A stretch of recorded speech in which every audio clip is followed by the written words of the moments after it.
Hi guys! நான் தான் உங்க பவி பேசுறேன். வெல்கம் டூ அவர் பவியின் பக்கங்கள் சேனல். இதுவரைக்கும் நம்ம சேனல சப்ஸ்கிரைப் பண்ணாம இருந்தீங்கன்னா, கண்டிப்பா நம்ம சேனல சப்ஸ்கிரைப் பண்ணுங்க.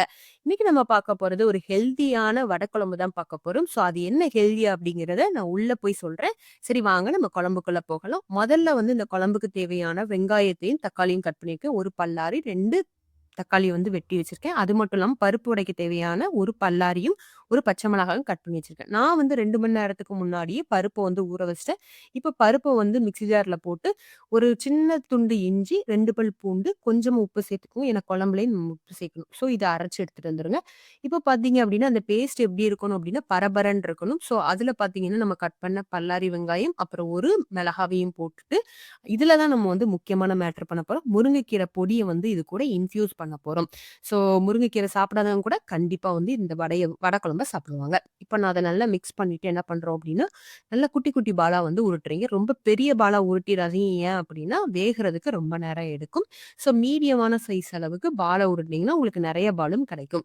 அப்புறம் இப்போ வந்து இந்த இதுக்கான தேவையான பேஸ்ட் வந்து ரெடி பண்ண போறோம். ஸோ 1/2 கப் தேங்காய் எடுத்துக்கோங்க. அதுல வந்து 1 ஸ்பூன் அளவுக்கு ஜீரகம் சேர்த்து நல்லா மையா அரைச்சு எடுத்து வச்சுக்கோங்க. இப்பதான் வந்து குழம்புக்குள்ளேயே நம்ம போக போறோம். ஒரு பாத்திரத்துல நான் வந்து கடலெண்ணெய் யூஸ் பண்ணியிருக்கேன். ஸோ நீங்க கடலெண்ணெய் யூஸ் பண்ணி ரொம்ப டேஸ்ட் என்ஹான்ஸ் பண்ணி குடுக்கும்.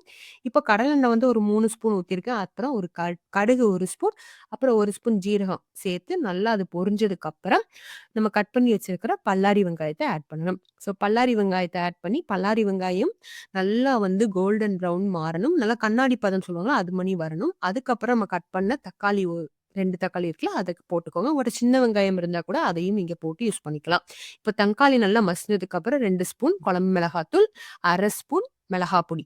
இத வந்து ஆட் பண்ணிக்கோங்க. நான் காஷ்மீர் தான் ஆட் பண்ணியிருக்கேன். உங்ககிட்ட பார்த்தீங்க அப்டின்னா, உங்களுக்கு உரப்பு அதிகமா தேவைன்னா, மத்த பொடி எக்ஸ்ட்ரா ஆட் பண்ணிக்கோங்க. ஸோ அத நல்லா மிக்ஸ் பண்ணிட்டு, இப்போ வந்து நம்ம மிக்ஸி ஜார் கழுவுன தண்ணிய வந்து முதல்ல ஊத்திக்கிறோம்.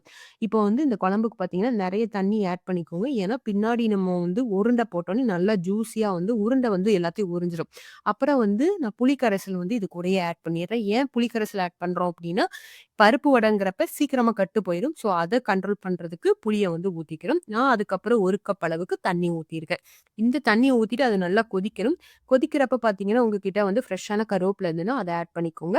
அதுக்கப்புறம் பார்த்தீங்கன்னா, நம்ம அரைச்சு வச்சிருந்த பேஸ்ட் இருக்கு இல்லையா? ஸோ அதையும் ஆட் பண்ணி நல்லா தர தரன்னு கொதிக்கணும்.